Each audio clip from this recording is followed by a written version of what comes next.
Do you find that the little voice inside your head is constantly nagging you to be more productive and get off the couch? You don't have time to be lazy. And you find yourself really unable to sit still for any length of time because you're deriving your sense of self worth from constantly being on the go. If this resonates with you, like it does for me and so many women, definitely join us for this week's conversation. I am privileged to have Angela Castrigno in the studio with me today to talk to you all about what she observes as a meal prep chef and how so many of us women really don't stop and smell the roses, so to speak. Hi, I'm Adrienne Irizarry. I'm an Eastern medicine practitioner who is passionate about women's health and helping women live their best lives. My goal is to put you in the driver's seat of your health, offering period solutions for a symptom-free life. Statements made in this program are for educational purposes only and not intended as a substitution for medical consultation or advice. We do not claim to diagnose, treat, or cure any diseases. This podcast is inclusive and welcomes all gender identities. The focus of the program is on biological function, and we will use the term women throughout, but it is referencing physiological and social challenges for biology, not identity. Come as you are, I am happy you're here and welcome all performances of identity. I hope you find something helpful in this show.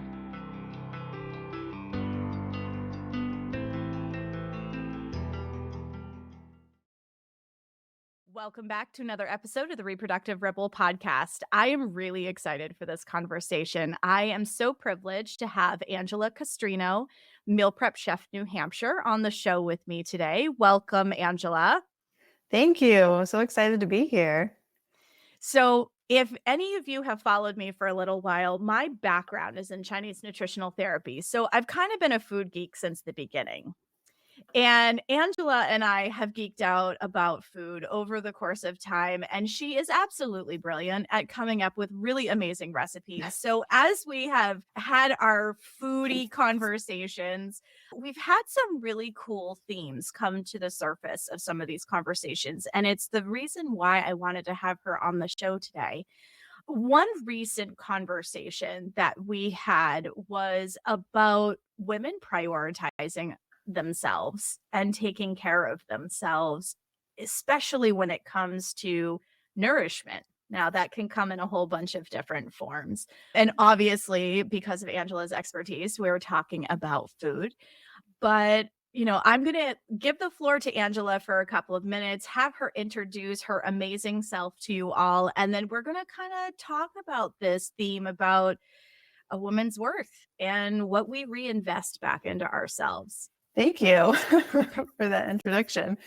I'm so thrilled to be on this podcast. Adrienne and I have been connected for some time now with her work and mine. So it's really cool to be able to collaborate finally in this way. So I'm the owner of Meal Prep Chef New Hampshire, based in New Hampshire. And basically what I do is I support family, particularly women these days, in making time to nourish themselves. So sometimes that means I go over and I do meal prep for someone or their families because they just don't have the space to do that mentally or just in their schedules. And another way that looks is I actually coach people on how they can fit this type of nourishment into their life, meal prep style. That's why I'm the meal prep chef. But I just think, what I've seen over the years doing this is that it really is kind of tragic how little time we set aside to cook for ourselves or just to put good food in our body. So I'm really excited to talk with Adrienne and share her resources with my people as well, because I really feel like it's important to drive home that we shouldn't be sacrificing nourishing ourselves for productivity versus the other way around. So, yeah. This is one of those themes that I feel really strongly about. So if you've been following the show for any length of time, I talk a lot about what rest looks like, and that we can't live in these seasons of spring and summer all the time, that if you look out the window, we see the trees shed their leaves. They let go at the end of the fertile season, the productivity season, and they rest.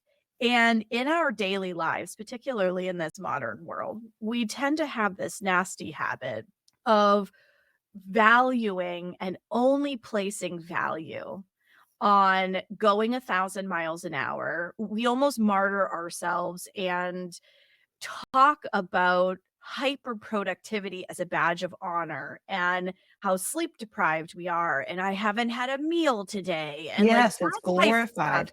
It's terrible. And we wonder why we're so ill Mm. emotionally and physically. Like we wonder why we're ill. And it's because we place value on just go, do not stop. Everything has to look like a magazine cover. Like all of these standards, particularly as women, that we hold ourselves to are just really unhealthy. Our It's standard so true. home care, everything. It's so true. I mean, we're all guilty of it. But not that long ago, like just a couple of years ago, I remember finding myself, and I stopped doing it since, but I found myself when I share things on my stories on Instagram, I was like going through this phase where I would like literally list all the things that I've done that day, like 10 o'clock, do this, like throughout the whole day.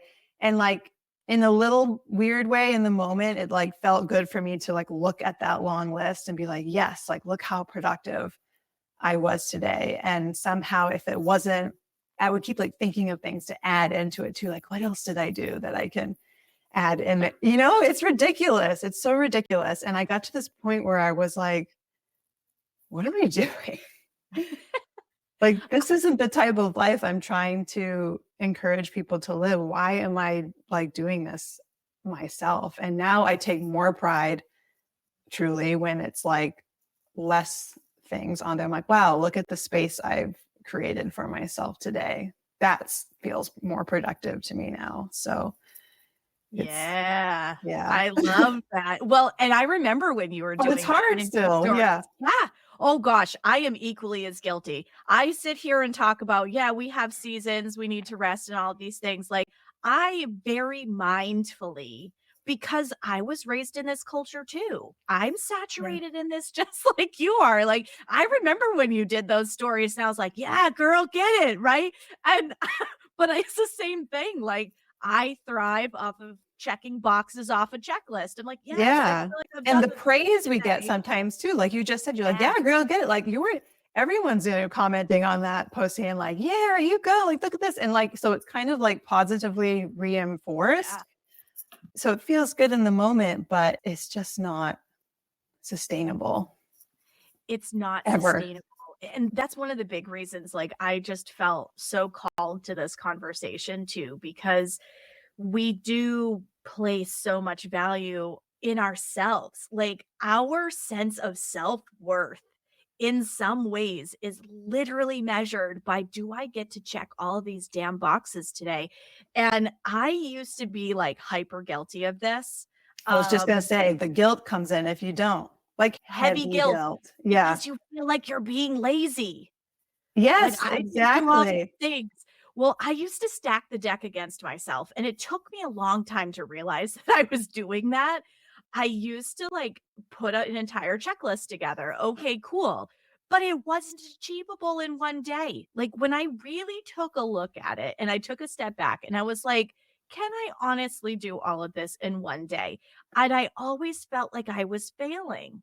Yeah. And I would sacrifice eating my lunch in order to be able to check boxes off on this Yes. list.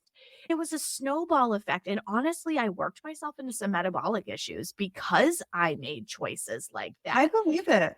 I believe it. And And food is often like, it's one of the top things we do sacrifice. I was just talking to a client recently where, it was our first call together and I was asking her what her biggest challenges were. And one of the things she said to me, which, resonated too, was that, I wake up in the morning, like I have this plan to make my breakfast, sit down and eat it. And then I have like my plan for the rest of the day and it all fits in there. But for some reason, I get up in the morning and when it's time to do the breakfast thing, my brain gets overwhelmed and thinks that I'm wasting time because I need to get started on whatever the first thing is. And that really stuck with me, that she was wasting time feeding herself. And like, how did we get there? That's not okay. And, when we sit down and think about it, obviously food is fuel and we tend to be more productive when we take that time to feed ourselves, even though we create less time, to be productive. We're actually more productive in that shorter period of time because we actually fueled ourselves to do it. But that just really made me feel just kind of sad, and she wasn't the first person I've heard say that. And I felt that way myself. Like, I feel like I'm wasting time, taking a break for lunch or, or at the very least, like if I'm going to have lunch, I need to have it at my desk while I'm, whatever you do, respond to emails or whatever it is. But it's just not okay. Well, and when we work while we eat, which again, I'm also guilty of. I try really hard not to do it, right? So like, I want to highlight in this conversation, like, I'm a practitioner. I know all of these things, and yet I mindfully have to make these choices because I've also been saturated in this same productivity culture. I still have the same levels of shame and guilt that come up over not checking off all the boxes on my to-do list. So I want to just talk about the human side of this. Okay. Like, we just want to be successful and we want to be praised for that success. But what it's doing is it's making us ill. Because like, I've sat at my desk and I've eaten answering emails and stuff like that before. And from a Chinese medicine standpoint, that actually makes you more ill because not only do you need that nervous system break, right? You pause the being chased by a tiger feeling to do something different. So you're switching gears. That part is important for your nervous system. But from a how your food digests standpoint, you've got to step away from the desk because it causes spleen qi issues. So for women who have like flood bleeding, early starts to their periods, they wake up feeling really groggy in the morning and have a hard time to like move that fog out of their head. They spot in the middle of their cycle, all of those kinds of things. Take a look at your eating habits. Are you standing while you're eating? Are you working while you're eating? Oh, yes, standing while you eat. Yeah, these things all the time. are so subtle, but they really do impact the way that your body functions and shows up for you. And then we get mad because the body isn't showing up, and then we can't continue to be productive. Yeah, it's awful. And, there's always some sort of, maybe you don't feel like you're crazy stressed while it's happening, but if you're standing while you're eating or, casually doing emails while you're eating, like maybe you don't feel particularly stressed, or maybe you do, but that is more energy that the body is expelling. So if you're trying to eat at the same time, that's less energy your body can put towards digestion. And actually, very recently been experimenting with this more because I've just been on a hamster wheel lately. And I'm like, you know what? I'm going to just sit and eat my breakfast and do nothing else. And I've been doing that for the past like 2 or 3 weeks, I would say. And my digestion is just so much better when I do that because, if you're just sitting there, you're not like shoveling it in because you're trying to do tasks in between bites. You're eating a little bit slower, which is good. You're probably chewing more. I find my breathing is better when I eat without doing something else. And I find that helps with my digestion as well. Because, when you're eating fast and shoveling food in fast, you're breathing faster and maybe not as deeply. And I found that really affects, how you feel after you eat, which then affects your energy after and so on. So it's just a simple thing like eating without doing anything else can be really impactful.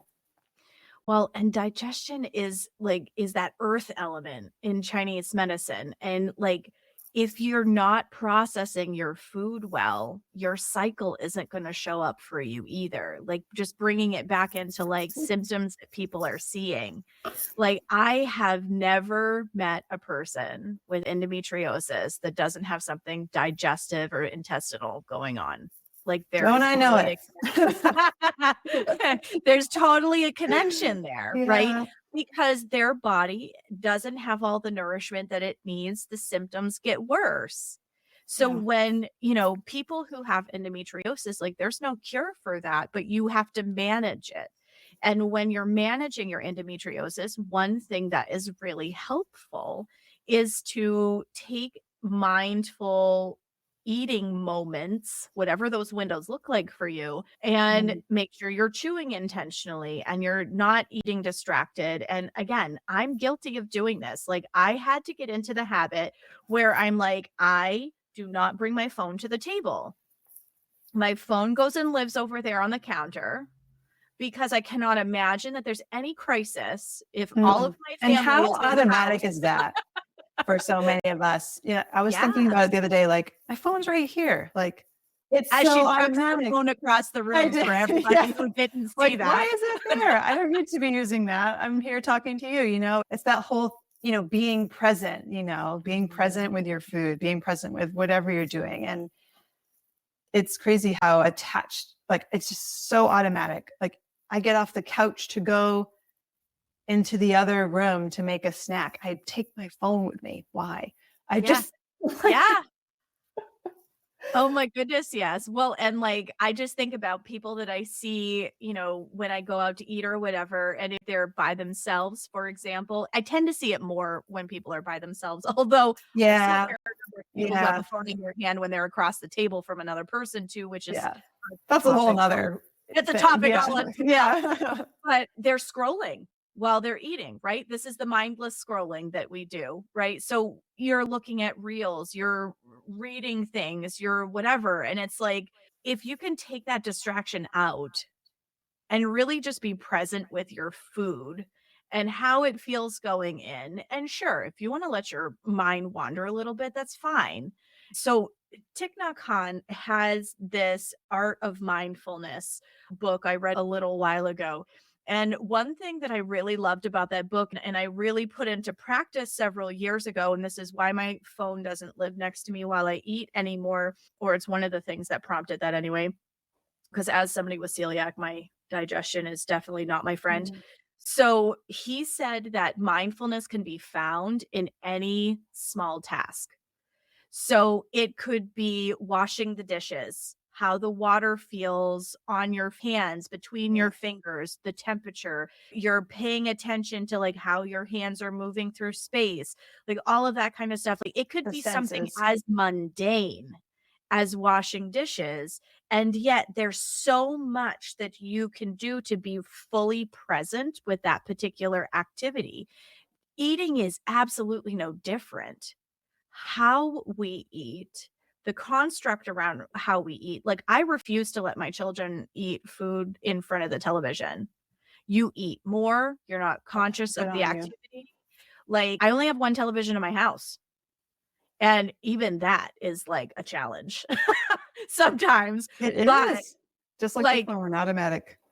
exactly, exactly, and, like, I now have, teenagers, and I have one teenager that has a phone and right? But I'm trying to show, like, good hygiene with all of that so that they learn how to eat in a mindful way, they learn how to be present in a mindful way, but we all eat together. Like, my whole family of 5, we sit down and we eat together, and I it is love a that. community activity. Like, I grew up that way. My husband and I feel really strongly that this is important. Even when we're at camp during the summer and I've got kids that are, like, free-range chickens everywhere, like, when it is dinner time, everybody comes back and we all sit around the picnic table and we all eat together, and we're the only family that I see do that regularly.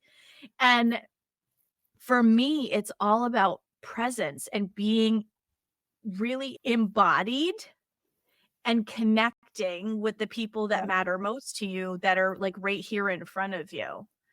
So I think that it's really important for us to start finding ways that we can bring this level of intentionality into small little routine things. Because if we're conscious of it, then we start paying attention to some of these little behaviors. Absolutely. And I love that you used the example of washing dishes a moment ago. As a personal chef, I wash a lot of dishes, and I find that is kind of my, just as an example, like that's kind of my respite to be mindful. I'm go cooking this, boiling that, chopping that. And it's like when I start to feel like not centered or something, I'm like, I'm going to do some of the dishes now. And I go and do the dishes.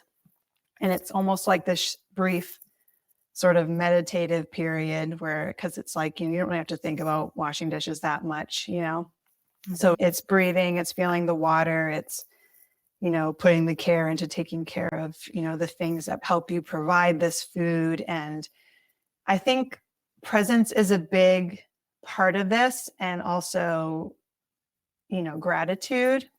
Mm. And I feel, because we're so busy and, on the productivity wheel, we don't take that time.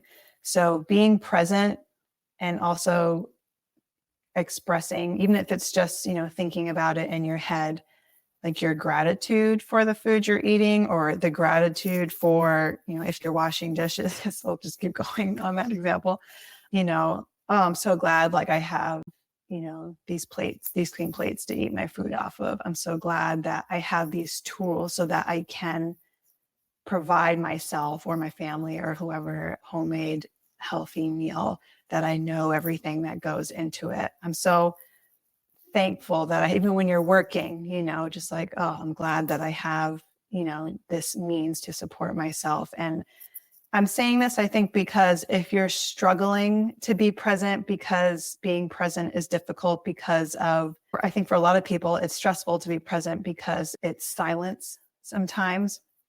For a lot of people, it's being in your thoughts.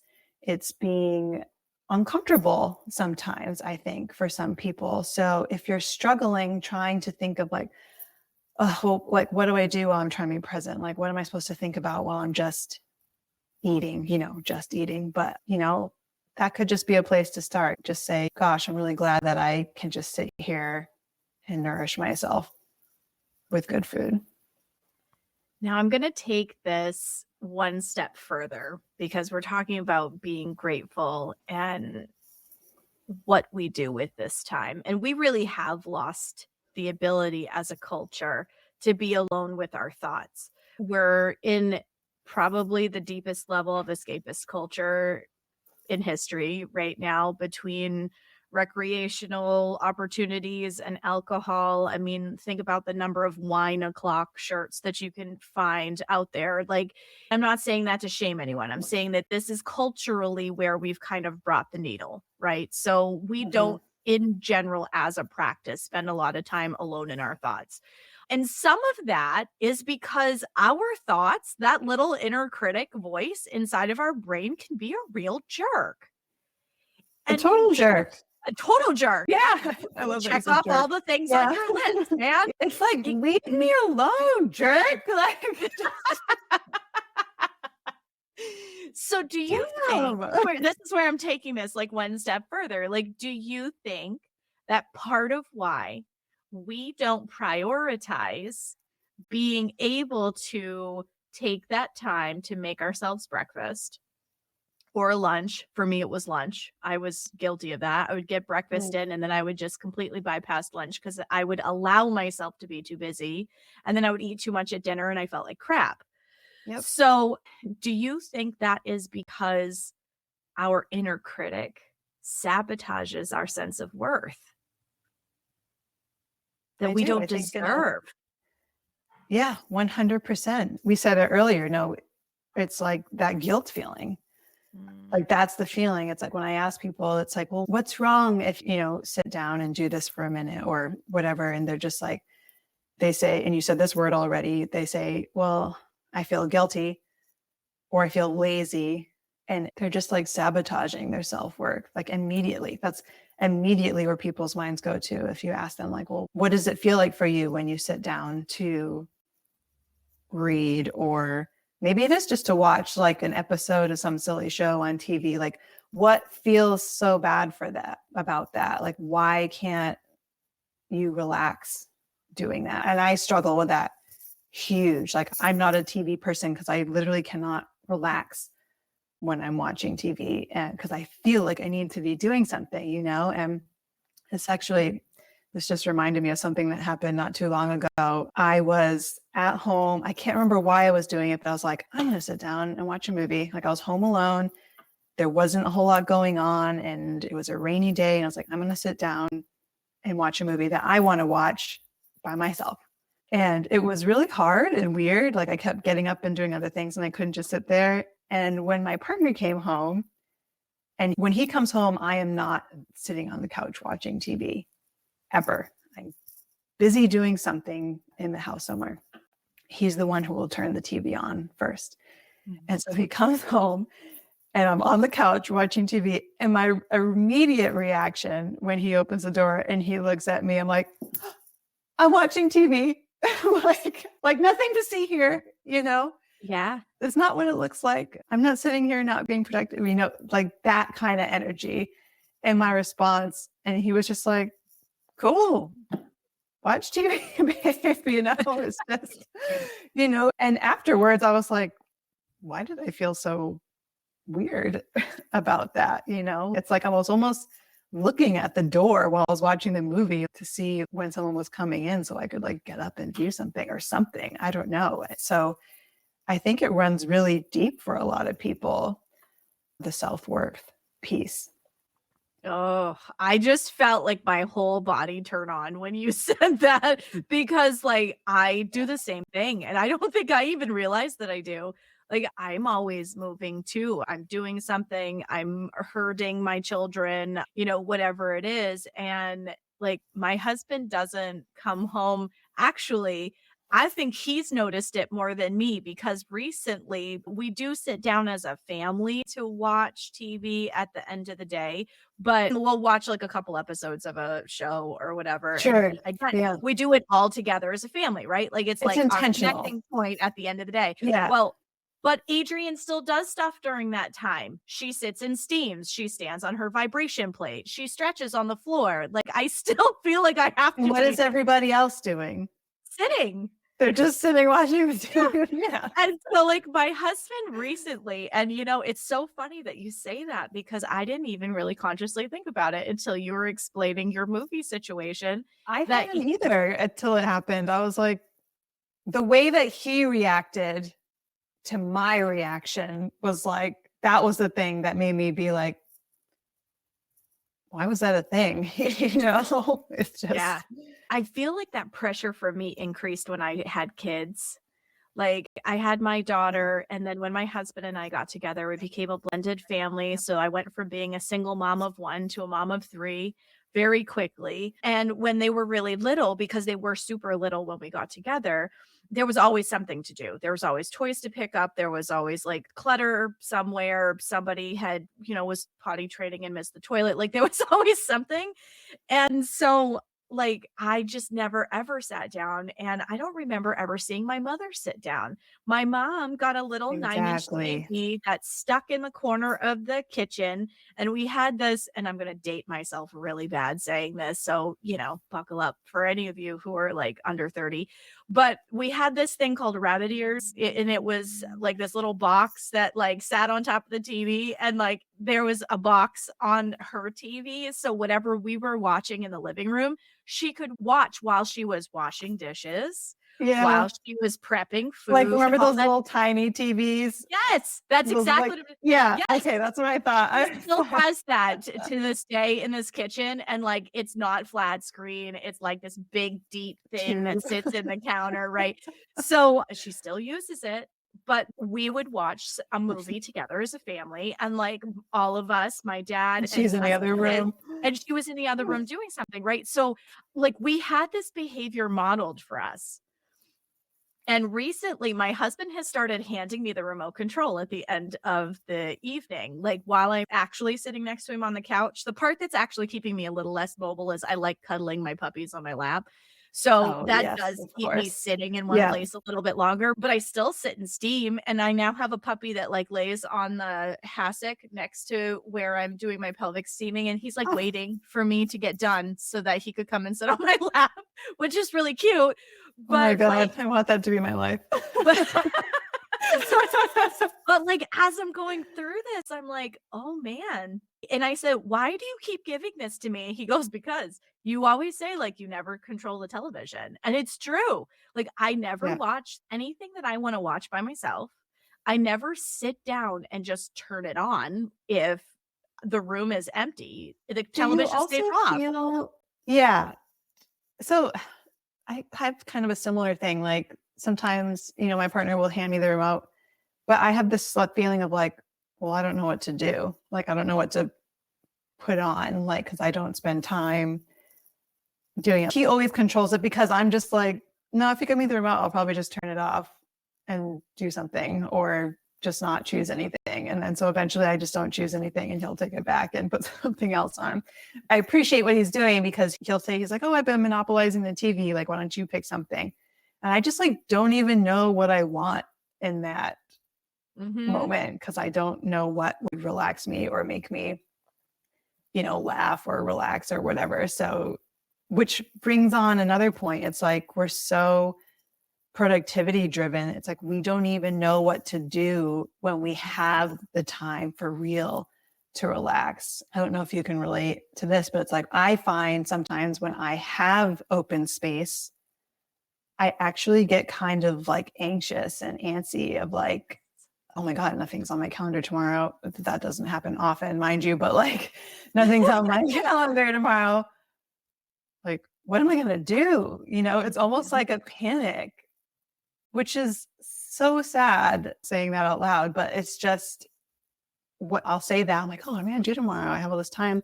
And, my partner, Jamie, will be like, oh, you should go do something relaxing, go get a massage or go for a walk or, whatever, just all these things. And everything that he lists off, I have some sort of feeling or reason inside me where like, no, I don't need to do that. I can find something more productive to do, more productive than taking care of myself. Not that we need massages and like all this stuff, but it's like, God forbid I consider doing something for my body or my mind in like a health mindset way.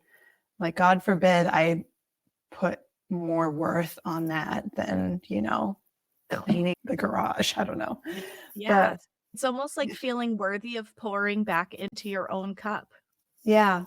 I find this with women in my practice all the time. Like they get really excited about like a course that I'm offering or an event that I'm holding or something like that. And then they'll look at it and they'll go, but there's all of these things that I have to do. There's all of these other places that money needs to get spent because of kids and household stuff. And I don't even like buy new clothes for myself when I've lost Oh, weight or yeah. when I've Finance gained is a whole weight or other thing. whatever, but it all ties into Yeah. what we hold as our worth.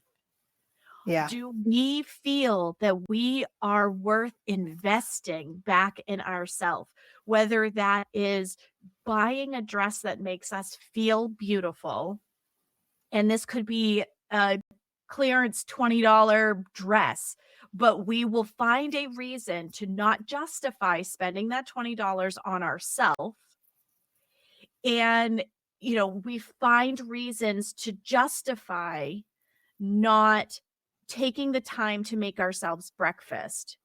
We Yeah. find reasons to justify not sitting quote unquote idle for a few Mm. minutes. And this is why we have epidemic levels of fertility challenges, period problems, and so many people are suffering with mental health and physical health problems. Like we are worth pouring back into that cup. I 1,000% resonate with what you just said.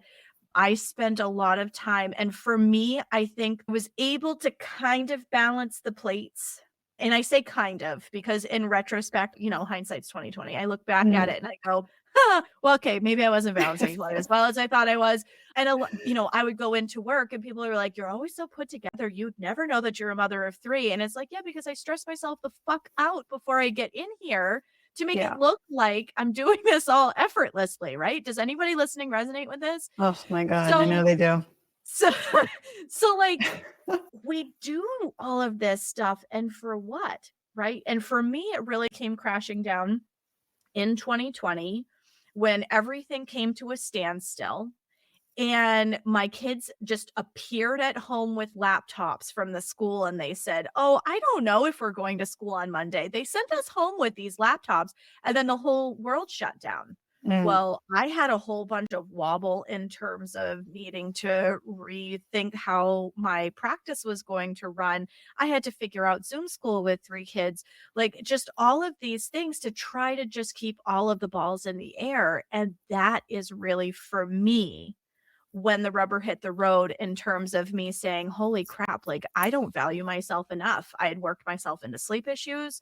I had worked myself into metabolic issues. I feel like I put 20 pounds on overnight because I had so much cortisol coursing through my system.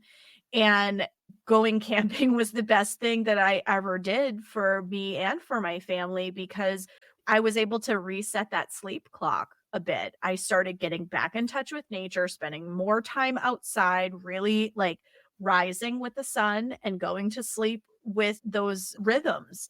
And it made a huge difference. But for me, that's where the crisis point hit. We all hit that crisis point where Yeah. we have to start making Yeah. those decisions about like, if I don't start pouring into my own cup, this is going to start going really bad really fast. And it takes mindful work to work through those feelings of I feel lazy, I feel guilty that I'm not moving. So I used to feel a lot of guilt around having an appointment to go to the chiropractor or having an appointment to go to the acupuncturist or something of that nature. And I would get ready to leave the house and everybody was like, "Where are you going?" And they were like, all up in arms about this idea that mom was leaving Yeah. and how dare she do that? I have things you must do, woman, right? And so it took a little bit for me to shake that off. So, it's taken practice. So none of what we're talking about is going to come easy as you get started doing it. None of what we're talking about is going to just be as second nature as breathing at first. And believe me, even once you have practice with it, it's still, you're going to have moments where you're going to catch yourself and go, "Am I sacrificing myself for the good of the people?" Right? So I started having this mantra and I write it down in my journal all the time: body first, business second. I love that. Now, Yes. body we understand, but business Yeah. could be like actual practice, but business could be the stuff I have to take care of with my family. It could be all of these things. And as I sit on the doorstep of a big birthday here, I've been reflecting back on the last decade of my life and things that I would like to change as I turn the page into a new decade.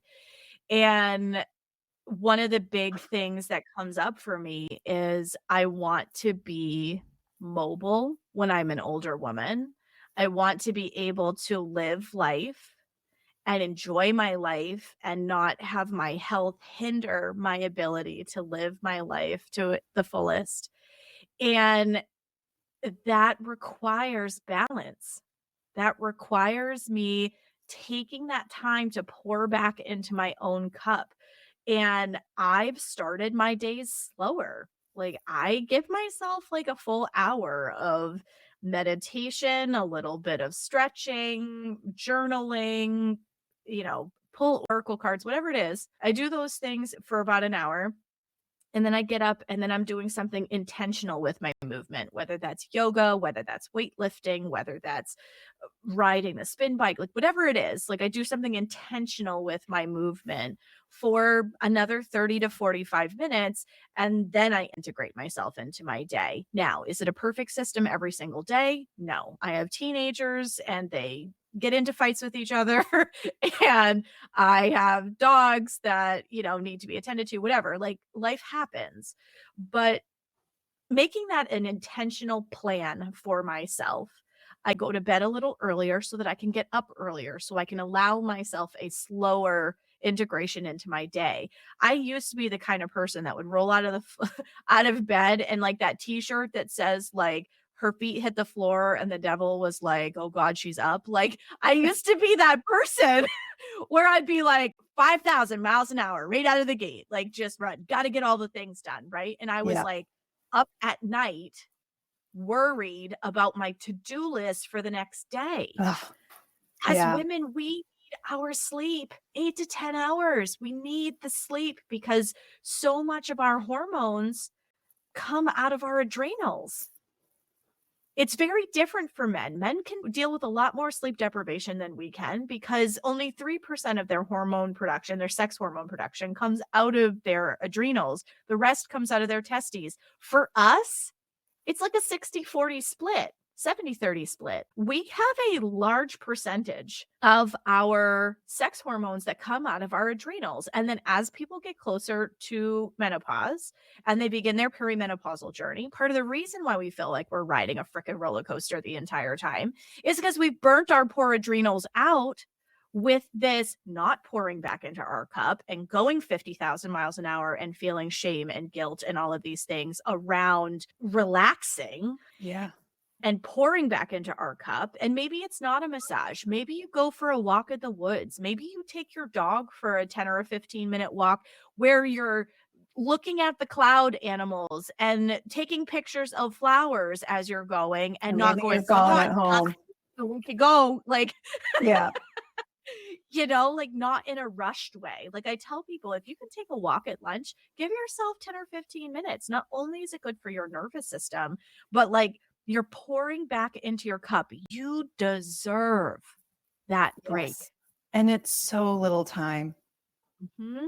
Like I was listening to a podcast this morning or the other morning, can't remember, but someone was tracking their phone usage on their phone and it was like hours, like Yeah. not productive stuff, just scrolling and stuff like that. It's like take 15 minutes out of those hours that you spend scrolling on your phone and go for Yeah. a walk outside. Like, and I like how you were using the word slower, like moving slower. It's versus stopping. I think stopping is jarring for some people because it's like, oh, God forbid we stop, but just moving slower, not all the time, but just like taking those moments to move a little slower. And I know that some people that I talked to, when you mentioned, going to bed earlier so that you can wake up earlier, I think for a lot of people, that evening time, maybe staying up a little later, reading or watching TV, like it's like not until those later hours that women will kind of allow themselves to be like, okay, the day is completely over. It is nighttime, past the early evening. Like I sit down now, and they'll take that time, and that becomes a little bit of a precious time to them. So going to bed early feels like it's robbing you of that time. It's like you're so tired and you could fall asleep at the drop of a pin, but you're like, oh, but this is the only time I have. I don't want to lose it. But if we can just look at it, if we go to bed earlier, you're going to get the rest you need quicker. And maybe you can get up at that earlier hour and just move slowly in the morning. What if we shifted to having our downtime, me time in the morning, which sounds horrible to some people I know, because, they get up and they're like, I gotta go. It's like, what if you just had this window of time in the morning where the productivity part of the day just hasn't started yet? And that is just your time. Maybe the magic time is 8 o'clock or 9 o'clock where, okay, when the clock strikes that hour, that's when I give myself permission to like go into busy mode. And then all the minutes leading up to that hour, and you get to decide how long that is, depending on how early you go to bed and wake up, that is my me time. If you can just give yourself permission to have, that is your window to do with whatever you please. And then, when the hour strikes, it's like, okay, now I give myself permission to be productive. Because we're not saying to not do your productive things, like we have to do these things, but it doesn't have to consume every waking moment. So I think just allowing for that slow time is really important. And the way you described, that get up and go routine, my partner he's awful with it. He's doing better. We've actually been talking about how it's been helping, but the alarm goes off, and before I've even realized what that noise is, he is down the hall into the kitchen, starting the kettle for coffee. He springs up. Yeah. I can't even believe it. I'm when we started dating, I was like, I thought there was a friggin' fire. I was like, what do I need to get up to? What is happening? And in recent months, he's been telling me, he's I've been forcing, he has to force himself, but he's I've been trying to just move slower in the morning. He's I don't know why my alarm goes off and I just feel I have to go immediately. I just feel I don't have time and I just need to move. And he's and then I get to work, 45 minutes early. And then I'm why did I do that? So it's just this automatic routine, built into our bodies. That's really hard to, reverse. So just back to your point of this not being something that can change overnight, and to not put pressure on yourself to change it overnight. This isn't meant to be another to-do thing on your productivity list. This is purely to benefit you, this slowing down, this changing of the routine a little bit. And if making a change like that feels just another thing on your plate, then maybe just start even smaller and just practice, when you're doing whatever it is you already do for your routine, just practice the presence piece and the grateful piece. Maybe that's all you do to start. It's not taking away, time-wise or energy-wise from anything. Just go about your day, doing your busy stuff, being productive, and then just practice the presence piece while you're doing it. If we can at least slow our brains down a little bit while we're being productive, physically moving and typing and whatever it is we're doing, if we can slow our brain down first, I find that helps continue that slowing down through the body, if that makes sense. Oh, beautifully said. I was just thinking as you were talking, I was I think that's the note we gotta end on right there, because it's true. If you do slow the physical function of it down, you're actually creating space in your body, in your energy, all of these things in order to actually invite in what that next step in creating more space for yourself looks like. Yeah, you For need to me, create the space for it. yeah, it's been a 2-year process for me.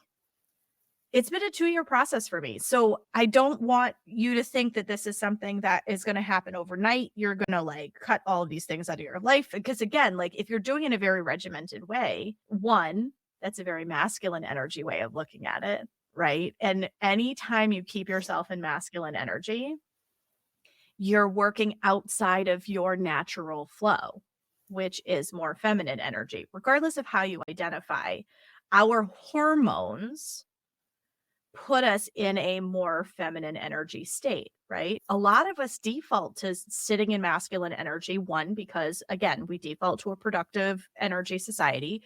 A lot of us have to provide for ourselves in one way or another, whether we have partners or not. And that requires us being in this decision-making, forward-thinking, linear kind of way of being. But energetically, we can only hold ourselves in that space so long before we start to have health issues and other issues, right?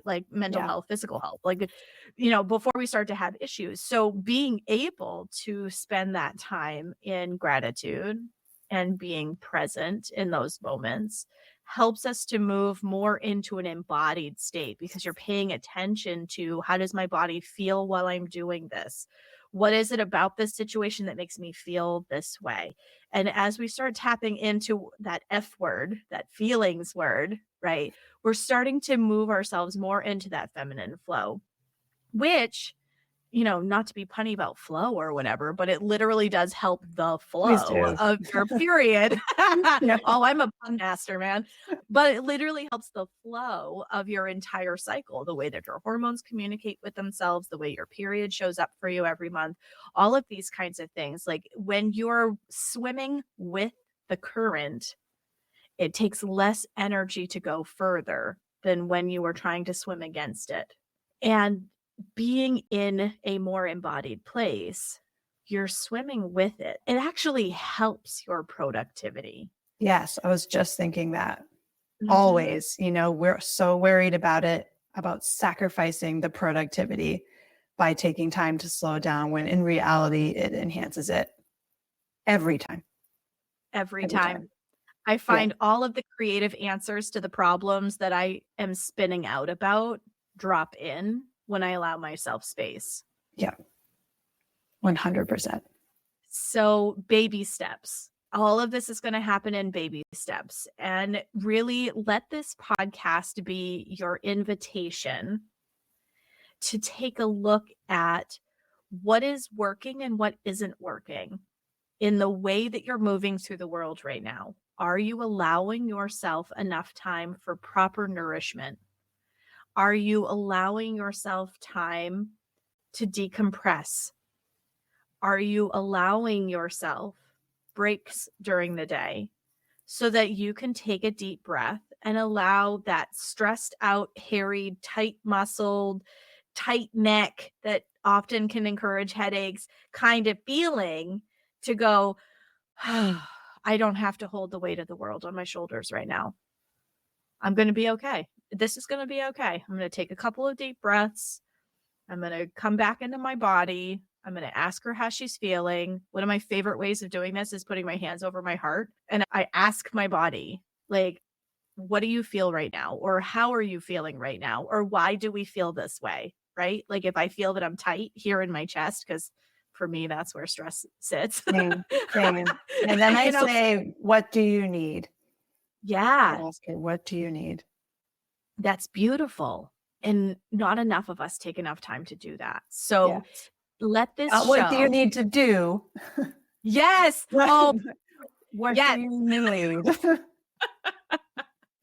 That is perfect. And I'm glad you made that level of clarity there too, because it's true. What do you need and what do you need to do are oftentimes two very different things. So we invite you from our heart to check in with yours and ask yourself, what do I need in order to feel like the most radiant version of myself? Yes. And every day take one step in that direction. And you'll get there, and you'll be surprised how fast you get there. 10 minutes here, 10 minutes there, giving yourself, maybe 20 more minutes in your wake up routine before your feet have to roll out of bed in the morning. All of those things add up. They add up, and your body thanks you for that, and she will show up better for you. And you'll be less sick. You'll be less stressed. You'll be able to actually enjoy and live your life in a much more meaningful way that way. Yes. So do you have any final thoughts, Angela, before we end this show?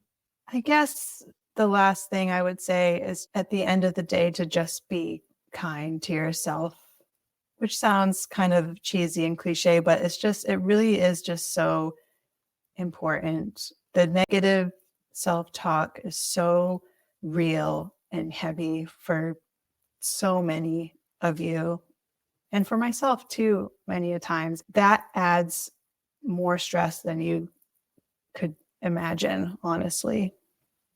Like it really shows up in your body when you're beating yourself up about these things.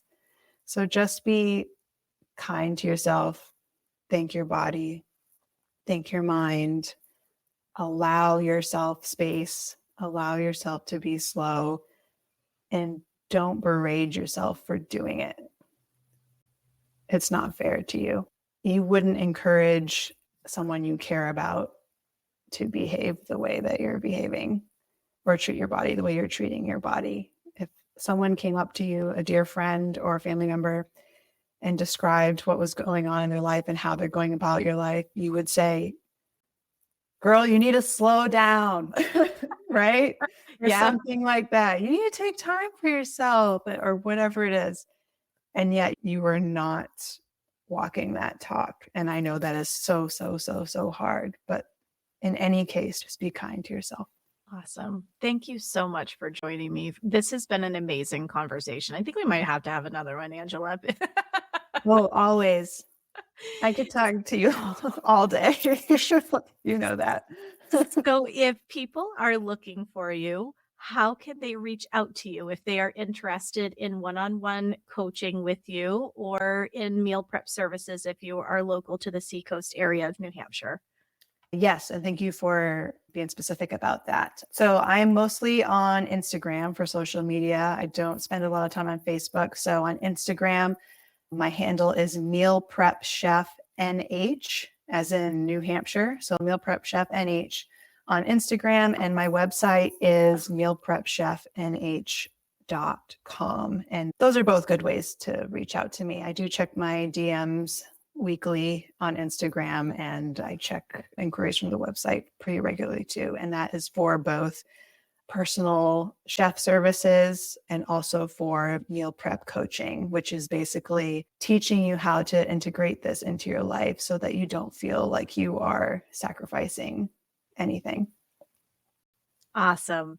Well, thank you so much for your time, Angela. This was an amazing conversation, as always. Keep watching because Angela and I have a little bit of collab work that is coming up. Yes, we do. I am so excited about it. And she is fabulous with recipes. I have made several of her creations that are huge hits in my household.